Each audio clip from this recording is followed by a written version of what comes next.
जय हिंद दोस्तों, स्वागत है एक बार फिर से आपके अपने YouTube चैनल स्टडी प्लेटफॉर्म में। दोस्तों आज की इस वीडियो में हम लोग घटना चक्र के भारतीय राज्य व्यवस्था एवं शासन के सीरीज को आगे बढ़ाते हुए राज्यपाल से संबंधित प्रश्नों को देखेंगे। इस वीडियो में मैंने दोस्तों राज्यपाल से रिलेटेड अब तक जितने भी सवाल विभिन्न स्टेट पीसीएस तथा IAS में पूछे गए हैं दोस्तों, उनको मैंने कवर किया है। तो जिन लोगों ने अभी तक हमारे चैनल को सब्सक्राइब नहीं किया तो सब्सक्राइब कर ले, बेल आइकन को प्रेस कर ले ताकि नई वीडियो की नोटिफिकेशन आपको समय समय पर मिलती रहे। साथ ही साथ वीडियो पसंद आए दोस्तों तो इसे ज़्यादा से ज़्यादा लाइक करें और अपने दोस्तों के साथ शेयर करें, और वीडियो को स्किप कर ना देखें दोस्तों, पूरा वीडियो को देखें।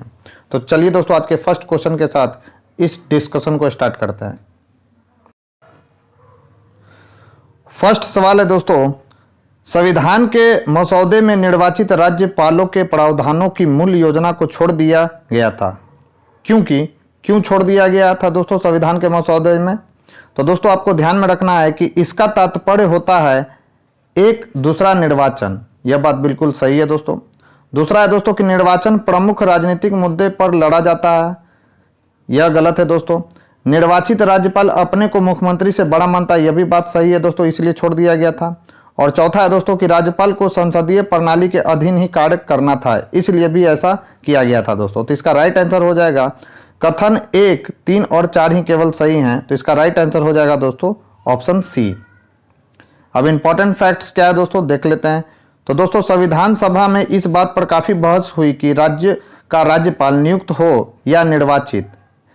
तो कृष्णाचारी, बीजी खेड़, जीबी पंत जैसे नेता निर्वाचित राज्यपाल के पक्ष में थे दोस्तों, जबकि अंबेडकर, जवाहरलाल नेहरू जैसे नेता नामित राज्यपाल के पक्ष में थे।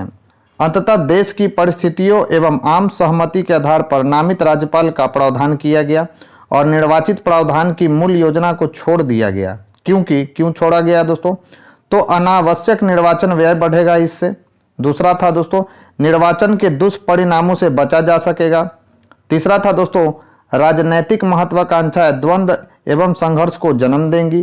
चौथा था दोस्तों केंद्र का राज्यों पर प्रभावी नियंत्रण ना हो सकेगा दोस्तों। और पांचवा था अलगाववाद को बढ़ावा मिलेगा। तो ये कुछ महत्वपूर्ण फैक्ट्स थे दोस्तों राज्यपाल से रिलेटेड, जिसे आपको ध्यान में रखना है। बढ़ते अपने नेक्स्ट क्वेश्चन की ओर। नेक्स्ट क्वेश्चन है दोस्तों, राज्य सरकार का कार्यकारी अध्यक्ष या संवैधानिक प्रमुख कौन है? तो सभी को मालूम होगा दोस्तों कि राज्य का जो संवैधानिक प्रमुख होता है वह कौन होता है दोस्तों? तो राज्य का राज्यपाल होता है। राइट आंसर हो जाएगा बी। तो संविधान के अनुच्छेद 154 के अनुसार राज्य की कार्यपालिका शक्ति राज्यपाल में निहित होगी। इंपॉर्टेंट आर्टिकल है दोस्तों, याद रखेंगे। जिसका प्रयोग वह इस संविधान के अनुसार स्वयं या अपने अधीनस्थ अधिकारियों के द्वारा करेगा। इस प्रकार राज्य सरकार का संवैधानिक प्रमुख राज्यपाल होता है। अनुच्छेद 155 के अनुसार राज्य के राज्यपाल को राष्ट्रपति अपने हस्ताक्षर और मुद्रा सहित अधिपत्र द्वारा क्या करता है दोस्तों? तो नियुक्त करता है। नेक्स्ट दोस्तों, निम्नलिखित में से कौन राज्यपाल की नियुक्ति करता है? तो भारत के जो राष्ट्रपति होते हैं दोस्तों वे राज्यपाल की नियुक्ति करते हैं। राइट आंसर हो जाएगा डी। नेक्स्ट दोस्तों, किसी राज्य का राज्यपाल नियुक्त किया जाता है तो याद रखना दोस्तों भारत के राष्ट्रपति के द्वारा राज्यपाल की नियुक्ति की जाती है। तो राइट आंसर हो जाएगा इसका सी। नेक्स्ट दोस्तों, किसी राज्य में राज्यपाल की नियुक्ति संविधान के अनुच्छेद में है। तो याद रखना दोस्तों किसी राज्य में राज्यपाल की जो नियुक्ति है संविधान के अनुच्छेद 155 के तहत है। अनुच्छेद 153 में क्या कहा गया दोस्तों? तो अनुच्छेद 53 में कहा गया दोस्तों कि एक राज्य के लिए एक राज्यपाल होगा। लेकिन याद रखना है कि 7वें संविधान संशोधन जो हुआ था दोस्तों 1956 में यह प्रावधान कर दिया गया था कि 2 या 2 से अधिक राज्यों के लिए एक राज्यपाल हो सकता है। तो ये भी इंपॉर्टेंट कॉन्स्टिट्यूशन अमेंडमेंट है दोस्तों, जिसे आपको ध्यान में रखना है। बढ़ते अपने नेक्स्ट क्वेश्चन की ओर। हमारा नेक्स्ट क्वेश्चन है दोस्तों भारत के एक राज्यपाल राज्य के राज्यपाल से संबंधित निम्न कथनों पर ध्यान दीजिए। पहला दोस्तों उसे जन्म से भारत का नागरिक होना चाहिए। तो ऐसा कोई भी कंडीशन नहीं है दोस्तों कि उसे जन्म से भारत का नागरिक होना चाहिए। दूसरा है कथन हमारा कि उसकी आयु कम से कम 35 वर्ष होनी चाहिए। यह बात बिल्कुल सही है दोस्तों। राष्ट्रपति और राज्यपाल बनने के लिए 35 वर्ष की कम से कम उम्र होनी चाहिए। तीसरा दोस्तों उसमें लोकसभा का सदस्य होने की योग्यता होनी चाहिए। ऐसा भी नहीं है दोस्तों। और चौथा है दोस्तों वह एक से अधिक राज्यों का राज्यपाल हो सकता है। तो यह भी बात जो है दोस्तों बिल्कुल सही है। तो इसका राइट आंसर हो जाएगा दोस्तों केवल 2 और 4 ही सही है कथन। तो इसका राइट आंसर हो जाएगा दोस्तों ऑप्शन डी। तो दोस्तों आपको ध्यान में रखना कि संविधान के अनुच्छेद 157 के अनुसार राज्यपाल नियुक्त होने के लिए 2 अर्हताएं हैं दोस्तों। पहली है वह भारत का नागरिक हो, दूसरा है दोस्तों वह 35 वर्ष की आयु पूरी कर चुका हो। उपर्युक्त कथन से स्पष्ट है कि राज्यपाल पद के लिए जन्म से नागरिक का होना आवश्यक नहीं है। 7वें संविधान संशोधन 1956 के माध्यम से अनुच्छेद 153 के परंतु के रूप में यह प्रावधान किया गया कि एक ही व्यक्ति 2 या 2 से अधिक राज्यों का राज्यपाल नियुक्त किया जा सकता है दोस्तों। नेक्स्ट दोस्तों, भारतीय संविधान में निम्नलिखित में से कौन सा एक अनुच्छेद भारत में राज्य के एक राज्यपाल के रूप में एक व्यक्ति की नियुक्ति के लिए योग्यताएं निर्धारित करता है दोस्तों? तो अभी हम लोगों ने देखा था दोस्तों कौन सा आर्टिकल था, तो आर्टिकल था दोस्तों 157। राइट आंसर हो जाएगा बी।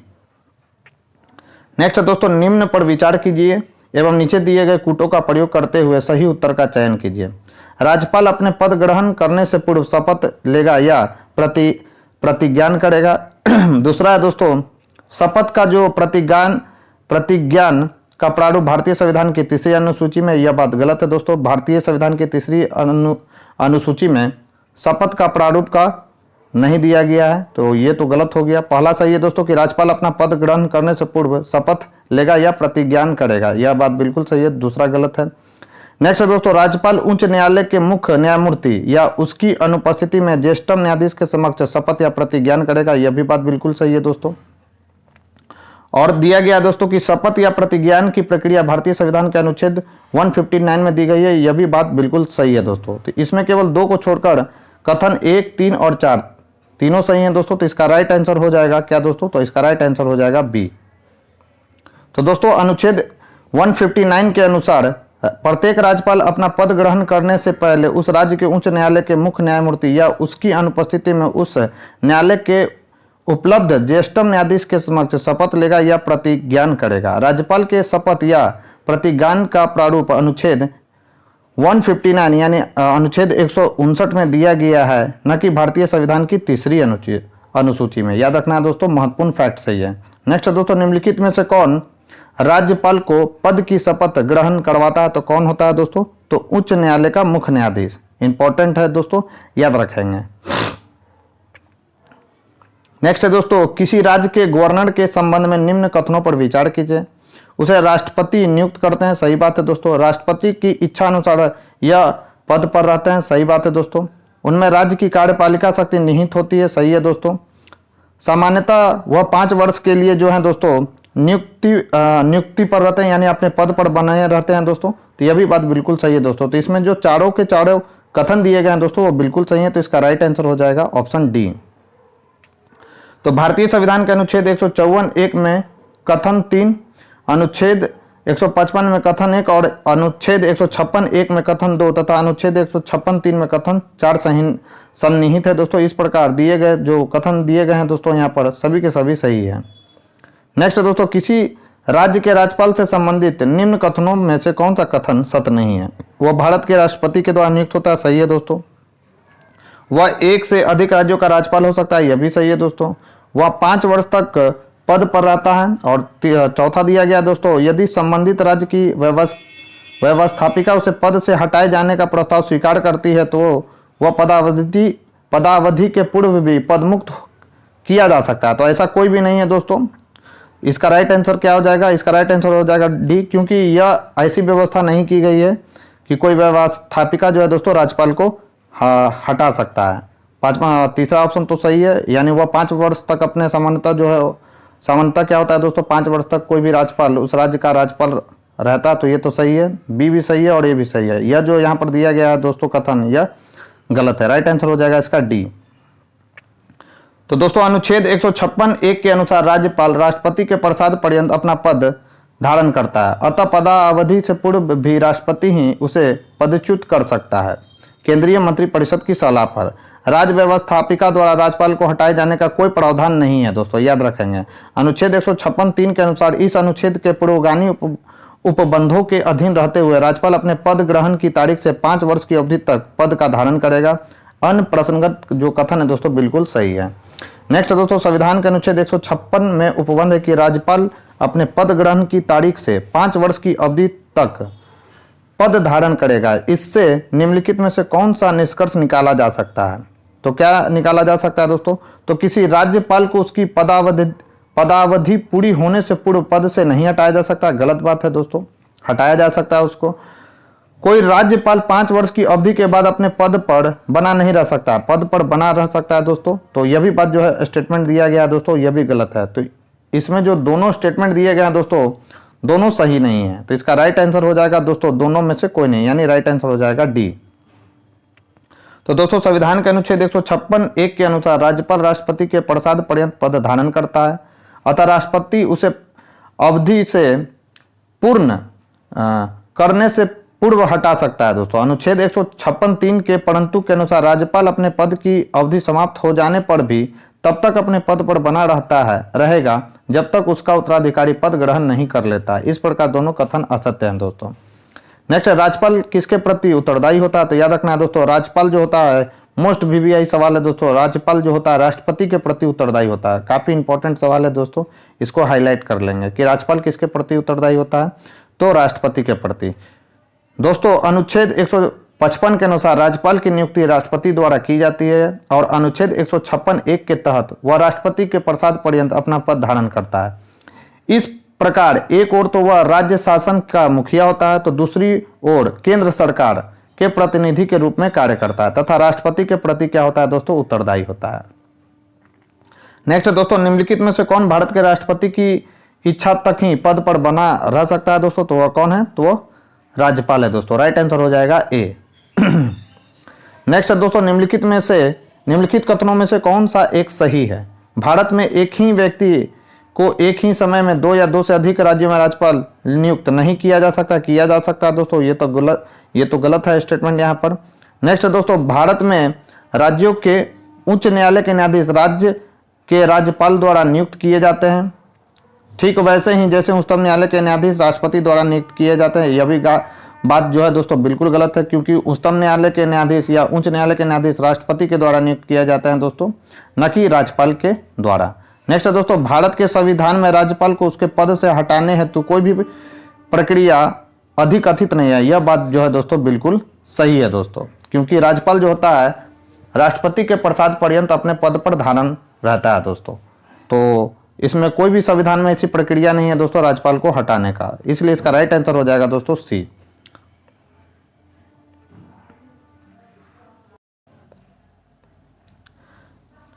तो इसका राइट आंसर क्या हो जाएगा दोस्तों? तो सी। तो संविधान में राज्यपाल को हटाने की प्रक्रिया का वर्णन नहीं है। अनुच्छेद 156(1) में प्रावधान है कि राज्यपाल राष्ट्रपति के प्रसाद पर्यंत पद धारण करेगा। अनुच्छेद 153 के परंतु के तहत एक ही व्यक्ति 2 या 2 से अधिक राज्यों का राज्यपाल हो सकता है। अनुच्छेद 217(1) के अनुसार राष्ट्रपति द्वारा उच्च न्यायालय के न्यायाधीश की नियुक्ति की जाती है। अनुच्छेद 239 के क 5 के तहत राज्य संघ राज्य क्षेत्र दिल्ली के मुख्यमंत्री तथा संघ राज्य क्षेत्र सरकार अधिनियम 1963 के तहत पुदुचेरी संघ राज्य क्षेत्र के मुख्यमंत्री की नियुक्ति राष्ट्रपति द्वारा क्या की जाती है दोस्तों? तो नियुक्ति की जाती है। नेक्स्ट दोस्तों, जम्मू एवं कश्मीर के राज्यपाल की नियुक्ति कौन करता है दोस्तों? तो भारत के राष्ट्रपति करते हैं दोस्तों जम्मू एवं कश्मीर के राज्यपाल की नियुक्ति। राइट आंसर हो जाएगा डी। इंपॉर्टेंट क्या है दोस्तों इससे रिलेटेड? तो जम्मू एवं कश्मीर राज्य को संविधान के अनुच्छेद 370 के तहत भारत के अन्य राज्यों से अलग विशेष राज्य का दर्जा प्रदान किया गया था। इसी परिप्रेक्ष्य में पहले वहां की कार्यपालिका के प्रधान का चुनाव भारत के राष्ट्रपति द्वारा न होकर जम्मू एवं कश्मीर की विधानसभा द्वारा किया जाता था, किंतु इस विषमता को 1965 में समाप्त कर दिया गया। फलस्वरूप जम्मू एवं कश्मीर के कार्यपालिका प्रमुख को सदर ए रियासत के स्थान पर राज्यपाल नाम से जाने लगा दोस्तों, तथा उसकी नियुक्ति भारत के राष्ट्रपति द्वारा की जाने लगी। जम्मू एवं कश्मीर पुनर्गठन अधिनियम 2019 के तहत 31 अक्टूबर 2009 से जम्मू और कश्मीर राज्य को 2 संघ राज्य क्षेत्रों जम्मू एवं कश्मीर तथा लद्दाख के रूप में पुनर्गठित कर वहां उप राज्यपालों का प्रावधान किया गया, जिनकी नियुक्ति जो नियुक्ति है दोस्तों राष्ट्रपति द्वारा क्या की जाती है? तो की जाती है। नेक्स्ट दोस्तों, जम्मू और कश्मीर राज्य के कार्यकारी अध्यक्ष का पद नाम सन 1965 में सदर ए रियासत से राज्यपाल में बदल दिया गया था। तो जम्मू और कश्मीर राज्य के संविधान में 6ठे संशोधन द्वारा। राइट आंसर हो जाएगा सी। तो दोस्तों जम्मू और कश्मीर राज्य के संविधान में 6ठे संवैधानिक संशोधन 1965 में वहां राज्य के कार्यकारी अध्यक्ष का पद नाम जो है दोस्तों सदर रियासत से राज्यपाल में बदल दिया गया था तथा प्रधानमंत्री मुख्यमंत्री के रूप में पुनः स्थापित हुआ था। जम्मू एवं कश्मीर पुनर्गठन अधिनियम 2019 के तहत जम्मू एवं कश्मीर तथा लद्दाख संघ राज्य क्षेत्रों का प्रशासन राष्ट्रपति द्वारा किए जाने का प्रावधान किया गया है दोस्तों। किनके द्वारा? तो याद रखना है दोस्तों, उसके द्वारा नियुक्त उपराज्यपालों के माध्यम से। नेक्स्ट है दोस्तों, भारत में संघ राज्यों का प्रशासन होता है तो वह होता है दोस्तों राष्ट्रपति द्वारा। राइट आंसर हो जाएगा ए। इंपॉर्टेंट है दोस्तों, याद रखेंगे। तो संविधान के अनुच्छेद 239(1) के अनुसार संसद द्वारा बनाई गई विधि द्वारा यथा अन्यथा उपबंधित के सिवाय प्रत्येक संघ राज्य क्षेत्र का प्रशासन राष्ट्रपति द्वारा किया जाएगा और वह अपने द्वारा ऐसे पदाभिधान सहित जो वह विनिर्दिष्ट करे नियुक्त किए गए प्रशासक के माध्यम से करेगा दोस्तों। नेक्स्ट है, केंद्र शासित प्रदेश लद्दाख का प्रथम लेफ्टिनेंट गवर्नर किसे नियुक्त किया गया था? तो सभी को मालूम होगा दोस्तों, राधा कृष्ण माथुर को नियुक्त किया गया था दोस्तों केंद्र शासित प्रदेश लद्दाख का प्रथम लेफ्टिनेंट गवर्नर। तो संघ राज्य क्षेत्र लद्दाख के प्रथम लेफ्टिनेंट गवर्नर यानी उपराज्यपाल के रूप में 31 अक्टूबर 2019 को पूर्व मुख्य सूचना आयुक्त राधा कृष्ण माथुर को नियुक्त किया गया था। नेक्स्ट दोस्तों, राज्यपाल के वेतन और भत्ते दिए जाते हैं तो कंसोलिडेटेड फंड ऑफ स्टेट यानी राज्य की संचित निधि के द्वारा जो है दोस्तों राज्यपाल के वेतन और भत्ते दिए जाते हैं दोस्तों राज्यपाल को। राइट आंसर हो जाएगा ए। तो राज्य की परिलब्धियां भत्ते तथा राज्यपाल की परिलब्धियां भत्ते तथा उसके पद से संबंधित अन्य व्यय राज्य की संचित निधि पर भारित होता है। किस आर्टिकल के तहत? अनुच्छेद 202(3) के तहत। नेक्स्ट है दोस्तों, जब एक ही व्यक्ति को 2 या अधिक राज्यों का राज्यपाल नियुक्त किया जाता है तो उस राज्यपाल को संदेह उपलब्धियां और भत्ते होंगे। तो याद रखना है दोस्तों, कैसे मिलेगा उसको? तो उसे मिलेगा दोस्तों, उसे उन दोनों राज्यों के बीच ऐसे अनुपात में आवंटित किया जाएगा जैसा राष्ट्रपति आदेश द्वारा अवधारित करे। राइट आंसर हो जाएगा डी। तो दोस्तों, भारतीय संविधान के भाग 6 के तहत अनुच्छेद 158(3) के अंतर्गत यह प्रावधान किया गया कि जब एक ही व्यक्ति 2 या 2 से अधिक राज्यों का राज्यपाल नियुक्त किया जाता है तो उसे संदेह उपलब्धियों और भत्ते उन राज्यों के बीच ऐसे अनुपात में आवंटित किए जाएंगे जैसा राष्ट्रपति आदेश द्वारा अवधारित करे दोस्तों। राइट आंसर क्या हो जाएगा दोस्तों? तो इसका राइट आंसर हो जाएगा डी। नेक्स्ट दोस्तों, निम्नलिखित में से कौन सी किसी राज्य के राज्यपाल को दी गई विवेकाधीन शक्तियां? पहला है दोस्तों, भारत के राष्ट्रपति को राष्ट्रपति शासन अधिरोपित करने के लिए रिपोर्ट भेजना। तो यह बात बिल्कुल सही है दोस्तों, विवेकाधीन शक्तियां राज्यपाल की। दूसरा है दोस्तों, मंत्रियों की नियुक्ति, यह नहीं है दोस्तों। नेक्स्ट है दोस्तों, राज्य विधानमंडल द्वारा पारित कतिपय विधेयकों को भारत के राष्ट्रपति के विचार के लिए आरक्षित करना, यह भी है दोस्तों विवेकाधीन शक्ति राज्यपाल की। और चौथा है दोस्तों, राज्य सरकार के कार्य संचालन के लिए नियम बनाना, यह इसकी विवेकाधीन शक्ति नहीं है दोस्तों। इसका राइट आंसर हो जाएगा केवल कथन 1 और 3 ही सही है दोस्तों। राइट आंसर हो जाएगा बी। तो संविधान के अनुच्छेद 356(1) के अनुसार यदि राष्ट्रपति का किसी राज्य के राज्यपाल से प्रतिवेदन मिलने पर या अन्यथा यह समाधान हो जाता है कि ऐसी स्थितियां उत्पन्न हो गई है जिसमें उस राज्य का शासन उस संविधान के उपबंधों के अनुसार नहीं चलाया जा सकता तो राष्ट्रपति द्वारा उस राज्य में राष्ट्रपति शासन लगाया जा सकता है। यह रिपोर्ट भेजना राज्यपाल की विवेकाधीन शक्ति के अंतर्गत आता है। संविधान के अनुच्छेद 164(1) के अनुसार मंत्रियों की नियुक्ति राज्यपाल मुख्यमंत्री की सलाह पर करेगा, अतः यह राज्यपाल की विवेकाधीन शक्ति नहीं है। नेक्स्ट दोस्तों, संविधान के अनुच्छेद 200 के अनुसार राज्य विधानमंडल द्वारा पारित विधेयक राज्यपाल के समक्ष प्रस्तुत किए जाने पर राज्यपाल उसे अनुमति दे सकता है या अनुमति रोक सकता है, अथवा वह विधेयक को राष्ट्रपति के विचार हेतु आरक्षित कर सकता है। यह भी राज्यपाल की विवेकाधीन शक्ति है क्योंकि इसका प्रयोग वह राज्य मंत्रिमंडल की सलाह के बिना करता है। नेक्स्ट, संविधान के अनुच्छेद 166(3) के अनुसार राज्यपाल अपने विवेकानुसार किए जाने वाले कार्य को छोड़कर राज्य सरकार के कार्य के सुचारू रूप से संचालन और इस हेतु मंत्रियों में कार्य के आवंटन के लिए नियम बनाएगा। अतः स्पष्ट है कि सर्वाधिक उपयुक्त जो विकल्प है कौन सा है दोस्तों? तो बी है। नेक्स्ट, राज्य का राज्यपाल मंत्रिपरिषद के परामर्श से स्वतंत्र कार्य कर सकता है। तो याद रखना है दोस्तों, इसका राइट आंसर क्या दे रहा है? तो इसका राइट आंसर है दोस्तों ए, यानी 1, 2, 3, 4 सभी के सभी सही हैं। यानी दोस्तों कि विधानसभा में सरकार को अपना बहुमत सिद्ध करने को कहने के लिए जो है दोस्तों परामर्श दे सकता है। मुख्यमंत्री को बर्खास्त करने के लिए जो है दोस्तों परामर्श से स्वतंत्र कार्य कर सकता है। नेक्स्ट दोस्तों, भारत के राष्ट्रपति के विचारार्थ किसी विधेयक को आरक्षित करने के लिए जो है दोस्तों कर सकता है, वो कार्य कर सकता है। विधायिका द्वारा पारित किसी विधेयक को पुनर्विचार हेतु वापस करने के लिए जो है दोस्तों वह स्वतंत्र कार्य कर सकता है। राइट आंसर हो जाएगा दोस्तों 1 2 3 4। तो राज्य का राज्यपाल निम्नलिखित संदर्भों में अपने विवेकानुसार कार्य कर सकता है। विधानसभा में सरकार को अपना बहुमत सिद्ध करने को कहने के लिए कर सकता है दोस्तों। अल्पमत में आए मुख्यमंत्री को बर्खास्त करने के लिए। तीसरा है किसी विधेयक पर अनुमति देने, अनुमति रोकने तथा भारत के राष्ट्रपति के विचारार्थ उस विधेयक को आरक्षित करने के लिए दोस्तों। चौथा, विधायिका द्वारा पारित किसी विधेयक को पुनर्विचार हेतु वापस करने के लिए अनुच्छेद 200 का परंतुक है दोस्तों। इनके अतिरिक्त राज्य में राष्ट्रपति शासन लगाने तथा विधानसभा के समय पूर्व विघटन जैसे कुछ अन्य संदर्भों में भी वह अपने विवेक का प्रयोग कर सकता है, तथापि उसे उच्च न्यायालय से परामर्श मांगने के लिए अधिकृत नहीं किया गया है। अतः विकल्प ए सही उत्तर होगा। नेक्स्ट दोस्तों, भारतीय संविधान के निम्न अनुच्छेदों में से किस एक के अधीन राज्यपाल राष्ट्रपति के विचार के लिए किसी विधेयक को आरक्षित रख सकता है? काफी इंपॉर्टेंट सवाल है दोस्तों, याद रखेंगे। कौन सा आर्टिकल है दोस्तों? तो वो आर्टिकल है आर्टिकल 200। राइट आंसर हो जाएगा बी।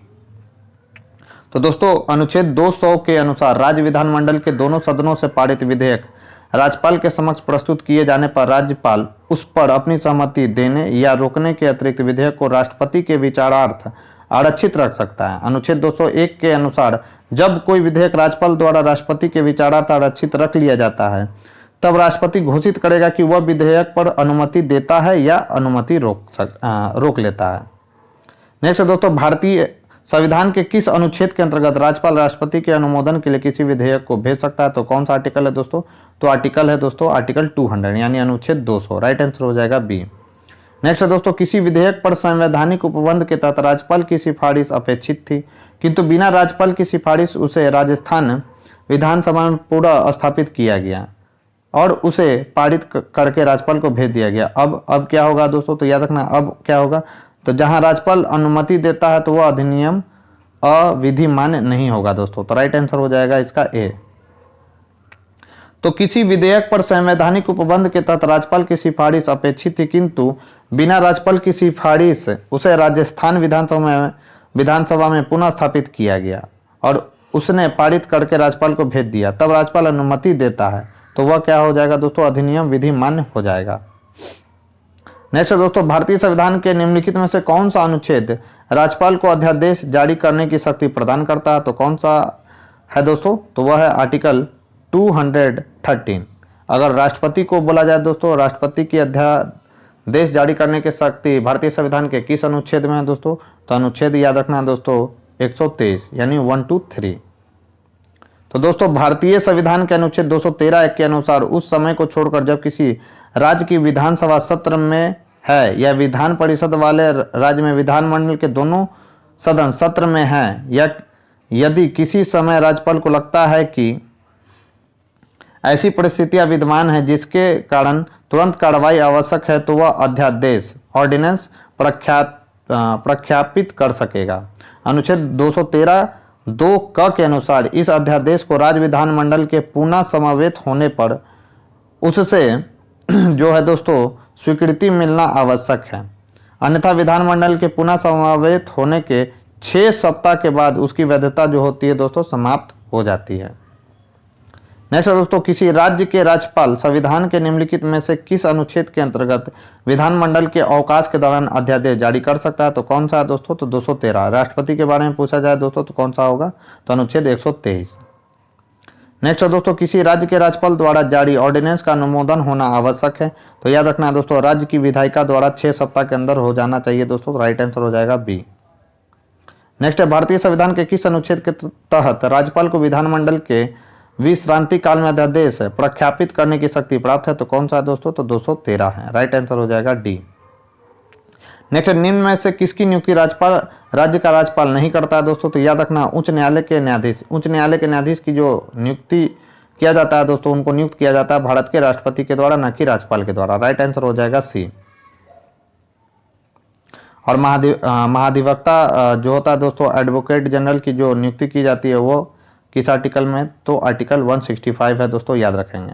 अब इंपॉर्टेंट फैक्ट्स क्या है, तो भारतीय संविधान के अनुच्छेद 217(1) के अनुसार उच्च न्यायालय के न्यायाधीशों की जो नियुक्ति है दोस्तों राष्ट्रपति द्वारा की जाती है, जबकि राज्य के मुख्यमंत्री की नियुक्ति राज्यपाल द्वारा की जाती है, और राज्य लोक सेवा आयोग के सदस्यों तथा महाधिवक्ता की जो नियुक्ति है दोस्तों राज्यपाल द्वारा मुख्यमंत्री की सलाह पर की जाती है।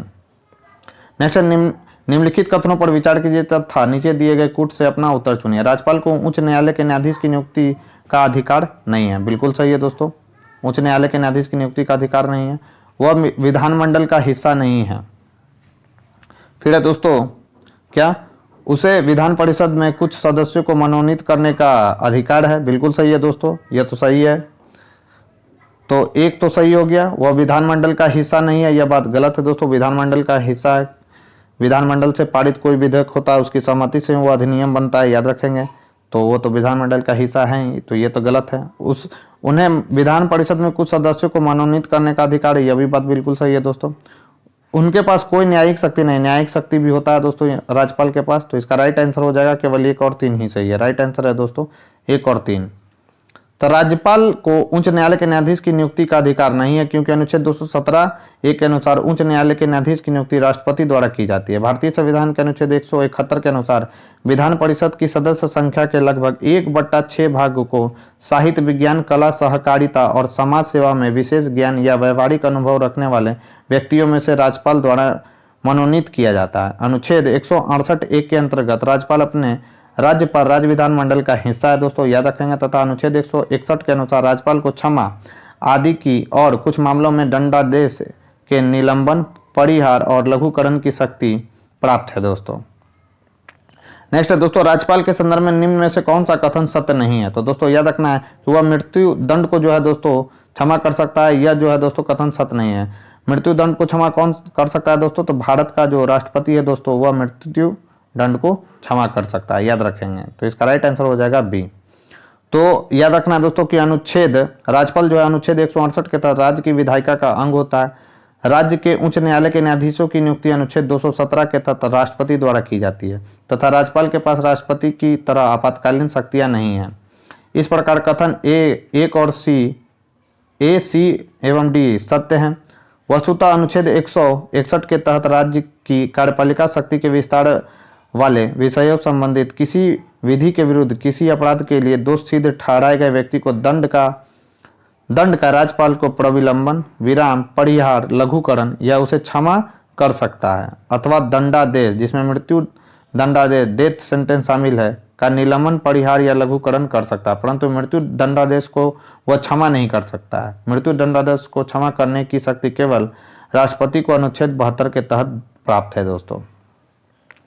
नेक्स्ट है दोस्तों कथन और कारण से रिलेटेड सर। कथन है कि राष्ट्रपति और राज्यपाल पर उनके किसी भी कार्य के लिए न्यायालय में मुकदमा नहीं चलाया जा सकता। नेक्स्ट है राष्ट्रपति पर महाभियोग चलाया जा सकता है और राज्यपाल को असंवैधानिक कृत्यों के कारण पदच्युत किया जा सकता है। राइट आंसर इसका क्या हो जाएगा दोस्तों, ए गलत है किंतु आर सही है। तो याद रखना है दोस्तों कि राष्ट्रपति और राज्यपाल पर उनके किसी भी कार्य के लिए न्यायालय में मुकदमा नहीं चलाया जा सकता है, यह बात बिल्कुल गलत है। जबकि राष्ट्रपति पर महाभियोग होता है दोस्तों 61 के द्वारा लगाया जाता है राष्ट्रपति पर, और राज्यपाल को असंवैधानिक कृत्यों के कारण पदच्युत जो है दोस्तों किया जा सकता है, यह बात बिल्कुल सही है। राइट आंसर हो जाएगा डी। तो संविधान के अनुच्छेद 361(1) के तहत राष्ट्रपति या किसी राज्य के राज्यपाल को उनके द्वारा किए गए शासकीय कार्यों के लिए विधिक कार्यवाही से उन्मुक्ति प्राप्त है। अनुच्छेद 161(2) के अनुसार अपने कार्यकाल के दौरान राष्ट्रपति या राज्यपाल के विरुद्ध किसी भी न्यायालय में आपराधिक मुकदमा नहीं चलाया जा सकता, परंतु अनुच्छेद 161(4) के प्रावधान के तहत उनके द्वारा व्यक्तिगत हैसियत से किए गए कार्य के संबंध में उनके विरुद्ध अनुतोष का दावा करने वाला यानी दीवानी मुकदमा संबंधी विस्तृत लिखित सूचना उन्हें या उनके कार्यालय में देने के 2 माह पश्चात जो है दोस्तों चलाया जा सकता है। इस प्रकार प्रश्नगत कथन जो है दोस्तों सही नहीं है, जबकि कारण संवैधानिक प्रावधानों के तहत सही है। नेक्स्ट है दोस्तों निम्नलिखित कथनों पर विचार कीजिए। किसी राज्य के राज्यपाल के विरुद्ध उसकी पदावधि के दौरान किसी न्यायालय में कोई दंडात्मक कार्रवाई संशोधित नहीं की जा सकती या नहीं चलाई जा सकती, यह बात अभी हम लोगों ने देखा है दोस्तों, चलाया जा सकता है। नेक्स्ट दोस्तों किसी राज्य के राज्यपाल की परिलब्धियां और भत्ते उसकी पदावधि के दौरान कम नहीं किए जाएंगे। तो इसका राइट आंसर है दोस्तों सही पूछा गया। अच्छा, तो किसी राज्य के राज्यपाल के विरुद्ध उसकी पदावधि के दौरान किसी न्यायालय में कोई दंडिक कार्यवाही संस्थित नहीं की जाएगी, यह बात बिल्कुल सही है। और किसी राज्य के राज्यपाल की परिलब्धियां और भत्ते उसकी पदावधि के दौरान कम नहीं किए जाएंगे, यह भी बात बिल्कुल सही है। राइट आंसर हो जाएगा सी।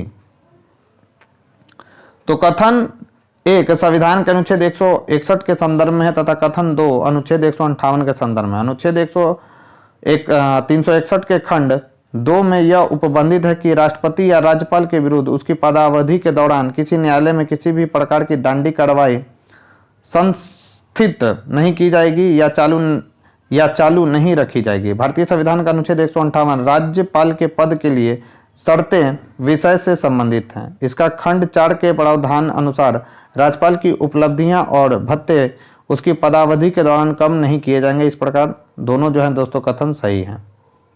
नेक्स्ट, निम्नलिखित में से क्या सत्य नहीं है? तो दोस्तों आपको याद रखना है, राष्ट्रपति या राज्यपाल को शासकीय कार्यों के लिए विधिक कार्यवाही से उन्मुक्ति है, सही है।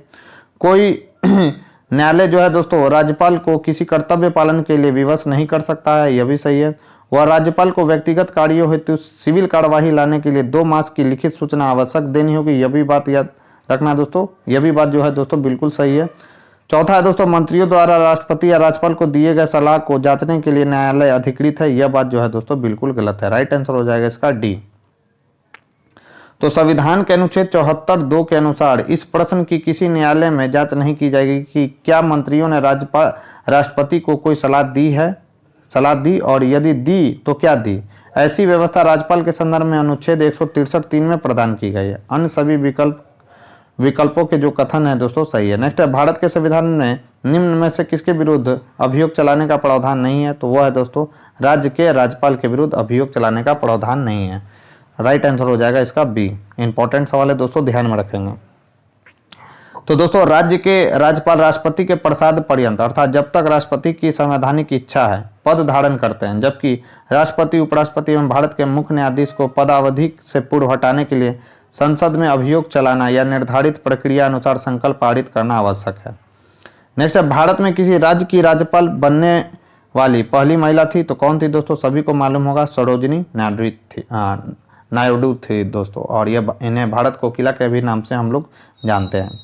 तो दोस्तों सरोजिनी नायडू भारत की प्रथम महिला हैं जिन्हें राज्यपाल पद पर नियुक्त किया गया था। वह 15 अगस्त 1947 से 2 मार्च 1949 तक उत्तर प्रदेश की राज्यपाल रही थी दोस्तों। उस समय क्या कहा जाता था उत्तर प्रदेश को? तो संयुक्त प्रांत।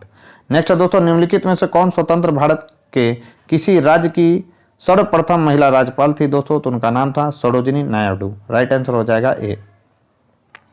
प्रतिवर्ष 13 फरवरी को महिला दिवस मनाया जाता है, किनकी स्मृति में दोस्तों? सभी को मालूम होगा, सरोजिनी नायडू की स्मृति में मनाया जाता है दोस्तों 13 फरवरी को महिला दिवस। तो दोस्तों प्रतिवर्ष 13 फरवरी को सरोजिनी नायडू की स्मृति में राष्ट्रीय महिला दिवस मनाया जाता है। सरोजिनी नायडू का जो जन्म हुआ था दोस्तों 13 फरवरी 1879 में हुआ था। वे भारत के किसी राज्य की राज्यपाल बनने वाली पहली महिला थी। नेक्स्ट है दोस्तों, पश्चिम बंगाल की प्रथम महिला राज्यपाल कौन थी? तो याद रखना दोस्तों पद्मजा नायडू जो थी दोस्तों पश्चिम बंगाल की प्रथम महिला राज्यपाल थी। राइट आंसर हो जाएगा बी। तो दोस्तों पश्चिम बंगाल की प्रथम महिला राज्यपाल पद्मजा नायडू थी। कब से कब तक? तो 1956 से 1967 तक। जबकि यहाँ के प्रथम राज्यपाल चक्रवर्ती राजगोपालाचारी थे दोस्तों, याद रखना है। वर्तमान में पश्चिम बंगाल के राज्यपाल जगदीप धनखड़ हैं दोस्तों, ठीक है। तो अभी तो जगदीप धनखड़ जो है दोस्तों वो क्या है? तो भारत के उपराष्ट्रपति बन गया जगदीप धनखड़। तो ये भी पॉइंट आपको ध्यान में रखना है। विजय लक्ष्मी पंडित महाराष्ट्र की पहली महिला जो थी दोस्तों वो राज्यपाल थी। नेक्स्ट है, मध्य प्रदेश के निम्नलिखित राज्यपालों में से कौन हरियाणा के मुख्यमंत्री रहे हैं? तो कौन थे दोस्तों? तो डॉक्टर भगवत लाल शर्मा जो थे दोस्तों मध्य प्रदेश के राज्यपाल थे, और पहले वो क्या थे दोस्तों? तो हरियाणा के मुख्यमंत्री रह चुके थे। तो राइट आंसर हो जाएगा डी। तो दोस्तों डॉक्टर भगवत दयाल शर्मा हरियाणा राज्य के पहले मुख्यमंत्री रहे थे, और वे 1980 से 1984 के दौरान मध्य प्रदेश के राज्यपाल थे। वे उड़ीसा के भी राज्यपाल रह चुके हैं दोस्तों। और आज के डिस्कशन का हमारा अगला सवाल है दोस्तों, राजस्थान के राज्यपाल जिन्हें बर्खास्त किया गया था वे कौन थे दोस्तों? तो उनका नाम था रघुकुल तिलक। राइट आंसर हो जाएगा बी। तो दोस्तों याद रखना है अच्छा आज का डिस्कशन का हमारा सेकेंड लास्ट क्वेश्चन है दोस्तों। तो भारत में भारत में सर्वप्रथम बर्खास्त किए गए राज्यपाल तमिलनाडु के राज्यपाल प्रभुदास पटवारी थे। याद रखना है दोस्तों, कभी भी पूछ सकता है सवाल। जिन्हें अक्टूबर 1980 में बर्खास्त किया गया था। अगस्त 1981 में राजस्थान के राज्यपाल रघुकुल तिलक को बर्खास्त किया गया था, जो कि राजस्थान के ऐसे पहले राज्यपाल थे। और आज के डिस्कशन का हमारा अगला सवाल है दोस्तों, निम्नलिखित में से किस एक का यह सुझाव था कि राज्यपाल को उस राज्य के बाहर का एक प्रतिष्ठित व्यक्ति होना चाहिए और उसे एक ऐसा तटस्थ व्यक्ति होना चाहिए जिसके गहन राजनीतिक जुड़ाव न हो या उसने हाल के पिछले वर्षों में राजनीति में भाग नहीं लिया हो। तो यह किसके द्वारा कहा गया था दोस्तों? तो यह कहा गया था सरकारिया आयोग के द्वारा। राइट आंसर हो जाएगा सी, 1983।